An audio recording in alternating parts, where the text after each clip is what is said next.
Wacha nimuite ndugu yangu Omwami Musalia Mudavadi awazungumzie.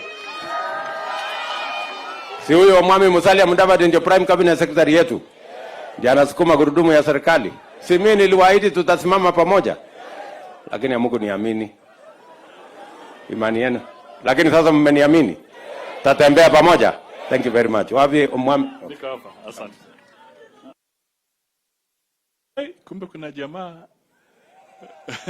Habari. Mheshimiwa Rais wa Jamhuri ya Kenya, Mheshimiwa Spika, viongozi wote ambao wako hapa, wabunge na mwenyeji wangwe, waziri wa afya, Abanyala, mirembe mno. Asante sana. Mimi sina mambo mengi kwa sababu rais amesema, na sisi tuna desturi akishasema tunapunguza yetu, si ndio? Lakini nataka niulize watu wa Navaholo. Sasa mimi nauliza, ile Mungu alikupatia,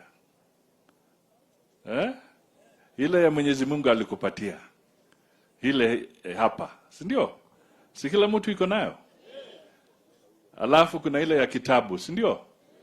Sasa mimi nasema tuache ya kitabu kando, tutumie ile ya Mungu alitupatia. Mimi nataka niwaulize, mkitazama na mkipima 2027, kweli yule jamaa mwingine anaweza ngoa Inawezekana kweli? Inawezekana kweli?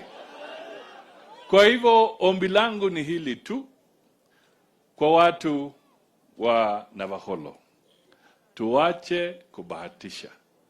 Watu wa Western Kenya wote tuache kubahatisha, kwa sababu serikali ambayo sasa iko kupitia kwa kura za Wakenya ni serikali ya William Samoei Ruto.